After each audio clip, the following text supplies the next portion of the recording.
Hello and welcome to the Movers and Shakers podcast. My name is Gino Barbaro, co-founder of Jake and Gino, multifamily investor, educator, father, and mentor. Today on the show with me, we have Make It Happen, Mike Moe. We'll get into that in a little bit. Mike began exploring alternative income and investment paths facing company layoffs. His position was eliminated mere months after his son was born and purchasing a home. Whew.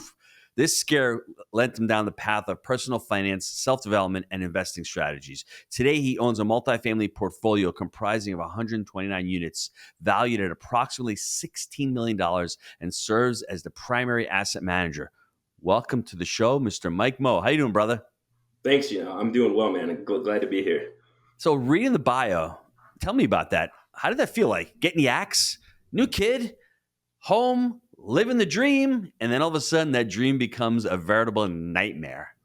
Well, I thought it was a dream, right? We just, like I said, like you had read, my girlfriend at the time, my wife now, is at home on maternity leave with our 3-month-old. And we had just purchased a house, thought we were doing the right thing by, climbing the corporate ladder, trying to make it as high as we can in our W-2. And yeah, that was kind of a rude awakening. I'm super grateful for it now, but yeah, it was a vulnerable spot, a very weird spot to be in where somebody can have the decision-making power that basically just changes your financial future, right? And changes your family's trajectory. So it was weird. We got through it, but I'm super grateful for it now. But it was because I never wanted to be in that position again where somebody else can control my financial outlook and my family's, future. That's kind of what sent me down the path of real estate investing, getting hooked up with you guys and the Jake and Gino crew, and in a much better spot thanks to that kind of unfortunate situation. But You see the problems as they arise. And you've already mentioned a couple of the opportunities that came out of that. How did you dig yourself out of that? Because you're young, you're doing great. You've been bought into the lie that, hey, investing is risky. Going on your own is risky. W-2 job, there's no risk in that. And then when that paradigm shifts completely and the American dream is buying a home and that sort of shifts completely, how did you dig yourself out of that hole? Well, step one was just survival, right? So we had to make sure, with the 3-month at home and, with other things, we just had to make sure that we could survive, right? But then after that, it was not losing that feeling, right? Because I think it would be really easy to go back into it and be like, well, we made it, like nothing bad happened. We got another job and it is what it is. But I didn't ever lose that feeling. And it sent me down, the path of exploring other alternative options, right? I went down the Dave Ramsey train for a little bit. I liked it. I didn't love it because, who wants to work till they're 70 just to retire on, minimum wage. And then I found the Bigger Pockets crew and I found you guys, and that just kind of clicked. So I knew that I didn't ever want to be in that position again. So I just started doubling down. Like I still had the W-2 because, you got to put food on the table, but I knew I wanted to build something on the side where if something push came to shove and that W-2 was not something that I wanted to do or wasn't there anymore, I wasn't worried about it. Right. So, and that was, huge. So one of the analogies that really stuck with me was a Scott Trench one where he talks about, your financial table, and if you got one leg under that financial table, AKA your job, and you lose it, your table's falling over, right? You got 5, 6, 7, 8, 9 legs and you lose a leg. Well, who cares, right? Because you still got a rock solid table. So it was starting with really small steps with trying to figure out what my asset class was that I wanted to go into. I messed around with some stocks, didn't really like it. And then I found real estate and absolutely love it. Wow. The legs, the buy right, the finance right, the manage Yeah. right. Before we get into those legs, your story inspired me, and it made me remind me of another story of someone who I admired growing up, Sylvester Stallone. And he had such a similar story as you. He was struggling. He would have to go to the New York City library in the winter because he couldn't afford the heat in his home. And when he wrote Rocky, I think they offered him $100,000 for the script. And he could have said, hey, I'm going to sell this. I'm going to go back. I'm going to have a comfortable lifestyle. I don't really want to be in the grind or in the suck. But when you said, I don't want to lose that feeling, it reminded me of Stallone. I don't think he wanted to lose that feeling anymore and go back into the comfort and then all of a sudden lose his dreams. And that is something really important that I think everyone needs to hear, because you may lose your job and then you may find another one and you may go back into that numb feeling. And it may not be right for everybody, but at least explore that feeling that you have inside of you, those emotions that come up inside of you, and you know what's right for you. Sometimes we want to shut that off, and we may have a little child at home, and we may have just gotten married, and we may have a home, but then 5 years later, looking back at that and going, I had an opportunity. God gave me the opportunity to step out and to try something different, and I was too afraid. If that happens to you, think about Mike Moe and think about Sylvester Stallone, how they didn't run away from that feeling, how they leaned into that feeling and said, oh, wow, I've got an opportunity now to start thinking about something else. It's not just this old path. God has shown me a new path. And I like this new path. Is it hard? Absolutely. Is it scary? Absolutely. But it's also challenging and it can be rewarding. So when you picked multifamily, how did you come up with multifamily? Most people are going to get into the single family space. They may go into stock trading. What drew you to multifamily? Yeah, well, first of all, I love that I'm being in the group with Sylvester Stallone. So thank you for that. That's probably never happened and will never happen again. But yeah, no, it's just an asset class that suited my skill set. So and it's people say it all the time, like it's simple, but it's not easy, right? So real estate is very simple. It's income, debt, and expenses, and I think people overcomplicate it a lot more than that. But when you boil it down, when you're looking at deals like that, at the end of the day, is all it is, right? So when I was looking at stocks and doing like trying to do the Warren Buffett concentrated portfolio strategy, like it was just so up in the air with other people's perceptions of how this company was doing, and then you couldn't control it, right? So you'd pick a stock, you'd make a good pick, they would beat their earnings, raise their guidance, and then the CEO would say something stupid and the stock would tank, or the street would interpret something terrible and the stock would tank. With real estate, like you have a little bit more control, and you have a little bit, in my opinion, more predictability on it long term, right? So I started with a duplex. I thought that was the way to go. I was actually on a call with you in my kitchen with my wife, and you said sell that duplex, and we were going over like the pros and cons of it and whatnot. And you were 100% right. I sold that duplex because I knew larger multifamily fit my skill set a little bit better. With I have a little bit of an analytical background, a little operational background, so I knew how multifamily commercial was valued and how I could add value by pulling out expenses and optimizing income streams and things like that. So I sold that duplex. We went in with a couple other Jake and Gino members, JV'd a 24 unit. And that was kind of the start of the commercial multifamily. And it was a game changing after that. And let's talk about with your wife. I mean, how is it when you speak to her? Was she on board with you? Because this is something as spouses go. Sometimes a spouse isn't on board. Sometimes a spouse is on board. Like she may have said, "Hey, no, I want to hold this duplex. I don't want to hear listen to Gino. I think we're comfortable with the duplex." How was that with your spouse?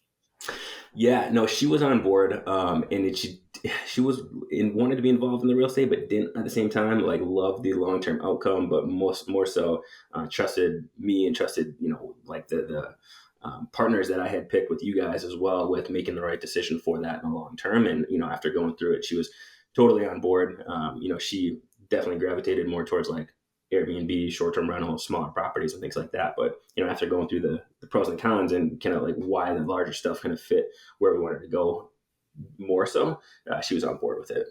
Mike, what didn't you know? What did you think you knew but didn't know before joining and before really diving in? Because I think a lot of people get so confused with multifamily. There's two sides to the story. Some people think they know it all, but they don't know some of the intricacies. Some people are so overwhelmed that think there's so much to learn when there really isn't a whole heck of a lot to learn. There's some real minute differences and there's some different strategies. But what did you, I guess, not know that you were like, wow, that's pretty important. That's pretty interesting. Or I didn't know that. Well, I think the list is probably endless for what I didn't know, right? And that's kind of where it was invaluable having somebody like a coach that I could bounce these questions off on a weekly basis to get that information, right? Because you can spend hours and hours fumbling your way through bigger pockets and online forums and things like that, and you really don't know the source of that information, of like what that person has done. So there was a lot I didn't know. Mostly the biggest thing is probably how to structure a deal and how to what to look out from a deal analysis perspective on larger multifamilies that you typically won't find on the smaller multifamilies. But at the end of the day, there's just a list of things that I didn't know, and having somebody to uh, basically partner with, right, and have their experience that I could tap with putting these deals together and moving forward is game changing. But probably the biggest thing was Some of the limiting beliefs is like going after some of these larger deals, and that you don't need to have all these funds like readily available in your bank account. um, and how to put some of these deal structures together to bring other people in to make it work. Before we jump into your deal specifically, if I'm listening to this right now and I'm considering multifamily, what are the next two or three things that I need to do? Because it's really important what you said, and I need to distill it down.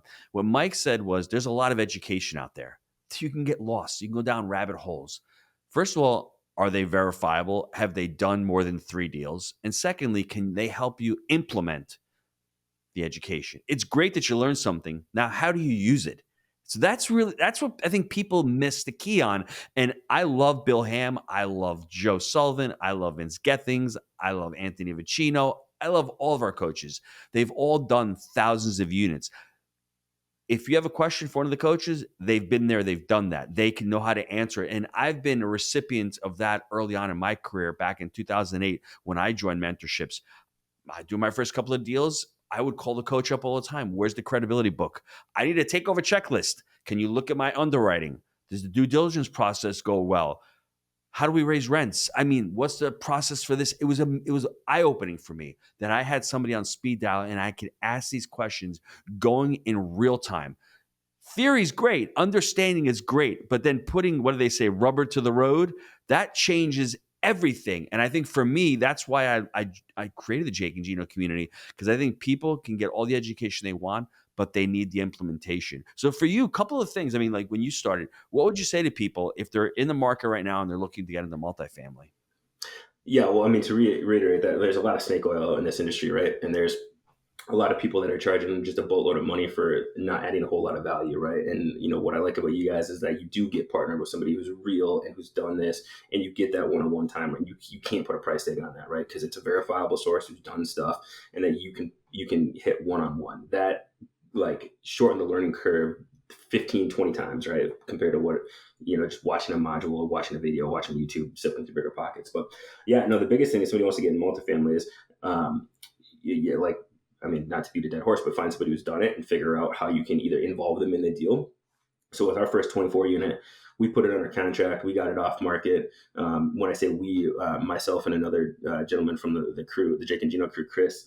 But we really didn't know what we were doing. We hadn't done a larger deal before. So we brought another guy from the crew in, from your Jake and Gino crew, Aaron.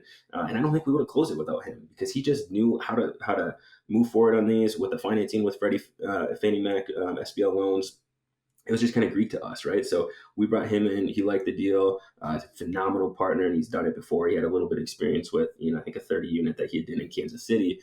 So he helped, kind of guide us through that transaction as well. So yeah, finding somebody who's done it, whether or not you're going to pay for that or you're going to bring them into the deal or however you want to do it.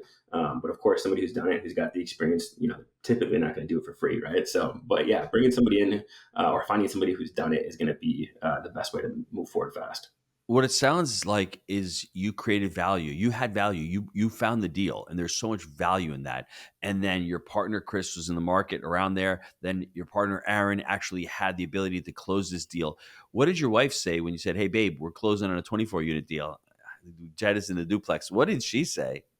Yeah, it was an interesting conversation. She was good with it. It was, but you're like stepping off a ledge, right? Because like we were partnering on this deal with a couple people that we knew, but like we met in person like once, right? And we're wiring six figures of cash to an account that multiple people have access to that we don't really know, right? So you're putting a little bit of faith out there, but at the same point in time, like it was a connection through a group that obviously we trusted, and you've got to put yourself out there. You're never going to make the progress that you want to if you're not taking a little bit of risk, right? So it was a little bit concerning, a little bit scary, but at the same point in time, we knew that we had to make those moves to get where we wanted to get to. So that's interesting because there's fear involved, and I don't think the fear is ever going to go away.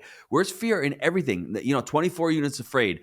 Maybe in 3 years from now, you'll be doing a 200 unit deal. There's still going to be fear in that. I mean, fear in creating other partnerships. Maybe in 5 years, you're writing books and there's fear going into that space. Like we could always make excuses, and that's the problem. But being clear on why you got into it, and that's why I hammered your story in the beginning, not going back and not being beholden to somebody else and saying, this is how I take the next step. I think that will give you the motivation, the momentum, the inspiration to continue along. What did you like about this 24 unit deal? What excited you about it? It was the right size, right? So it was not too small, not too big. We loved the location of it. It was a nice. It wasn't.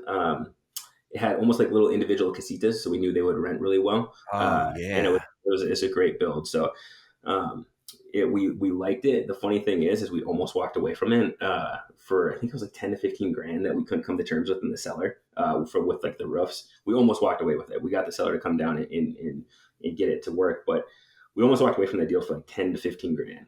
We bought that deal for 1.6. Right around under 2 years later, we had it valued at 2.7 from the value add that we created on that deal. Oh, So we almost walked away from that deal, over a million in equity that we created in less than 2 years for 10 to 15 grand. And that was kind of eye opening, where, like you said, there's always fear in deals, right? You haven't done something before, or there's a new thing in this deal, so you may be concerned about it. It's really easy to talk yourself out of those deals, but even a year and a half before that, we walked away from a deal. It was an 18 unit deal. We had it for like 950, and the seller wanted like 985. We walked away from it. 2 years later, that thing traded at like 1.4. So we had seen these deals come and go, and we passed on them from being way, way, way too conservative. So we knew that, we wanted this deal and we were going to make it work. But in hindsight, it's easier to say that, right? Versus when you're in the deal, things come up and you need to overcome them. But at the end of the day, you know, you got to just make sure it aligns with your vision and make sure that your downsides are somewhat limited, but you're never going to know everything 100%. in 2015, Jake and I got a 22 unit deal under contract, and we almost walked away from the deal for $500 worth of windows. I think we paid 40,000 a unit for it, maybe $800,000. We still own that asset. The asset's probably worth in excess of $2.5 million. So we created $1.7 million and hundreds of thousands of dollars of cash flow over the last 10 years. And we almost walked away for $500 worth of windows. And I said to Jake, you see the door? Let the ego out the door, brother. We got to close on this deal.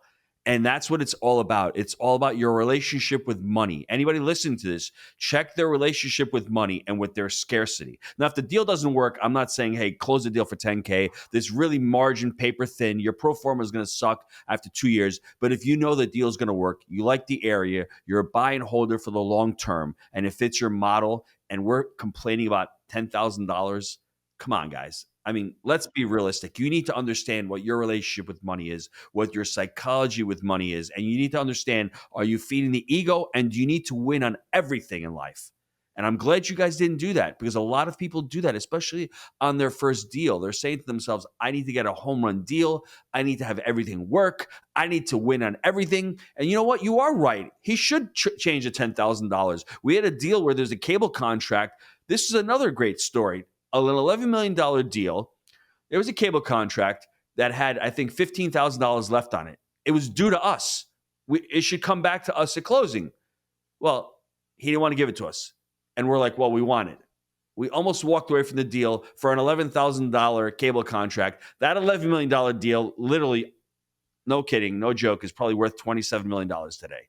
So for $15,000, are you and the stories go on and on and on. And this is where you need some kind of emotional intelligence. And the great thing is when you have partners like yourselves, you can sit down and talk intelligently and talk it out and say, hey, should we walk away? What's the object of walking away? It's $10,000. You could even say to them, hey guys, I'll spot the 10 grand. When the property goes up in value, you give me the 10 grand back. I mean, that's a certain way. I got another story for you, Mike. I think you'll like this story one as well. On our third deal, we had started the bidding at $5.6 million. I started my bid. I hit him at 3.7. He went from 5.6 to 4.4 in one shot. Now this was a Nice. while ago, so there was more negotiation involved. It was much more of a buyer's market. We ended up at 4.05 million. My partner did not want to go down any lower. The broker actually took a $50,000 note for his commissions because Jake and I didn't have any more money left. So when we refinanced it out, we refinanced out the broker and paid his $50,000 commissions. So please don't stop from trying to be creative to close a deal. I mean, don't be penny wise and pound foolish. That's the moral to the story. I mean, I can continue with these stories, but that one story that you put out, is so important and so crucial. Don't get lost in the minutia. Look at the bigger picture. Look at what you're trying to, evaluate and look at. And in 3 years from now, are you going to remember the $10,000 that you overpaid? Or are you going to be happy that you created $1.5 million in equity? If you can look at it from that perspective, you'll always make the right decision. Yeah, that's it's so important. I think so many newer investors get bogged down with some of these minor details where, if they refine their numbers and they're off by 0.5% of, what their target was, and but it's in a good location and it's a good build and good quality, construction and whatnot, they don't want to do it, right? But like Mhm. time heals everything in the market, right? And if you're in it for the long haul, that 0.5% that you might be off the first year, well, who gives a crap? Like, you're gonna make that up like 100 times fold over the long term, right? It's just, Yes. yeah. And after the 24 units, how did you continue to scale? What was the next step for Mike? Yeah, so we bought the 24 unit. We bought an 8 unit with the same group after that. We bought and sold that pretty quickly. We bought it for 685, and we sold it 13 months later for 1,025,000, and put about, I don't know, 30 grand into it. We did one unit turn, sold it on a pro forma, did some minor stuff on the exterior. But then we bought a 28 unit where we syndicated it for the first time, raised some capital, which was a fun experience, and another one where it just kind of pushed us a little bit further outside of our comfort zone. It's one thing doing this thing with your own money, but it's another thing taking on that weight of doing it with other people's hard-earned money. Like, that's a mental weight that is tough to get over for some What people. did you learn from the capital raise? Let's go into that real quick. I mean, like, what were some of the learning lessons you had in that first capital raise? Well, a lot more people are excited about it until they got to wire money. So that is, everybody loves real estate until you got to send a $50,000 check, and then it's, people get a little bit more concerned. But Squeamish. yeah, yeah, yeah. So that was good. We definitely wanted to. We made it fine, but for future raises, we wanted to buffer what investors said they would and what we actually thought we could raise. So we took that going forward, and but at the end of the day, it was just expectations, right? Like, we really wanted to be conservative, but we couldn't be too conservative where we lost the deal. And this is 2 years later, and that deal is far outperforming, even though we've had correction, right? And we're down probably, 20, 25% of our, in our market from valuations, but our cash flow is crushing it and well outpacing what we had expected. And we know those valuations are likely coming back, and we've got long-term debt on it, so we're not worried about it, right? But yeah, it was just being upfront with investors on the expectations, on what's going on, super communicative, to make sure, like, people wire you their money, they want to have feedback on what's going on. So that was something we had planned, and we had really good feedback that investors liked it. So So how did you guys actually raise the money? I mean, was it challenging? Was it tough for you to raise the money, or was it? I mean, give me some things that you did right. I'm always asking what you did wrong, but I like to know what you did right as well. Man, I mean, that first one, there wasn't, I want to say there's not a whole lot we did right, but we bootstrapped it, right? There was not like there was an official, like, CRM. We didn't have really nice mail campaigns going on. We didn't have like a really robust investor list. We just kind of did this with, Excel sheets and back the napkin, which we learned a lot going forward on the next capital raise, where it was a lot more effective. But, the couple things is just, being super attentive to investors' needs, right? Like, you don't want to, there's a line they don't want to cross, but like, we met one-on-one with almost every investor, and went through the deal and answered all their questions and made them feel really good. So when the time came to wire, we had less people back out, right? So, and we didn't have any issues going into the deal, getting it funded, right? So open with all the analysis. I think some people doing this, they like to kind of keep that stuff close to the vest as far as, like, their underwriting and their exact analysis. We shared that and went through it with everybody. So but then going on to the next deal, we did a 77 unit a couple months ago where we raised just under 4 million. And it was a lot more of I would say a professional show, right? So we had the webinar, we had the nice deck, but like, we learned what we did learn from that first one, we kept forward, going one-on-one with investors, sitting down with them, going chest to chest, getting coffee with investors that are in my market, and just making sure that people have a face to that where their money's going. So I love that. What you did was you started small. You tested it.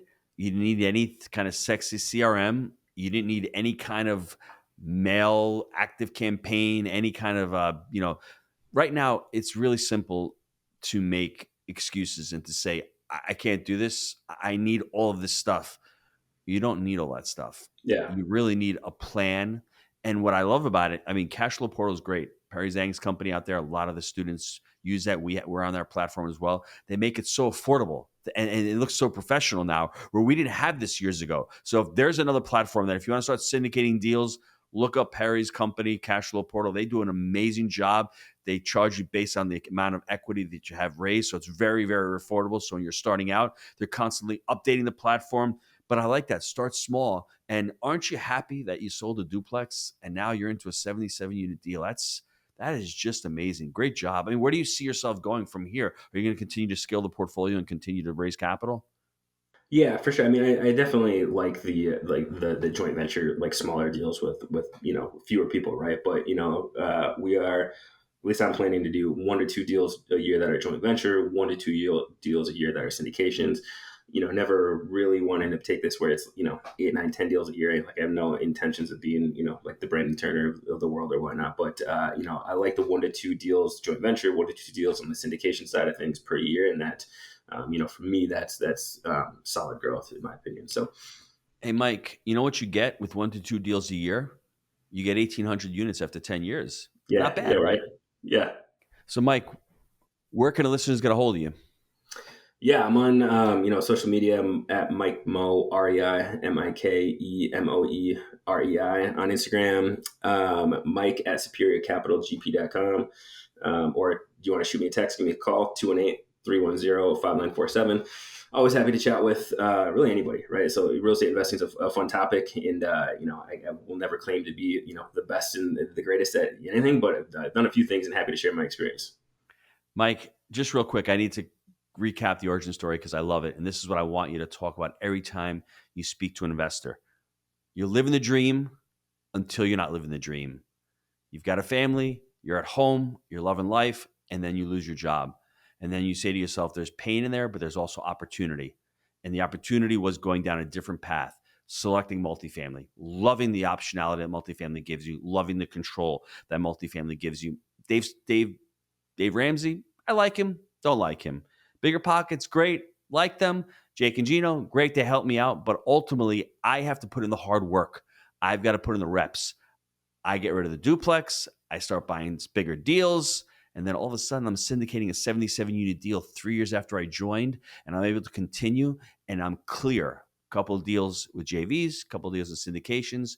And a few years from now, Mike Moe is going to have 1,000 units. Mike, thanks for being on the show. This is awesome. Final words? Yeah, no, I think it goes back to dig your well before you're thirsty, right? So you don't have to hit that moment where like you do lose your job to do this, right?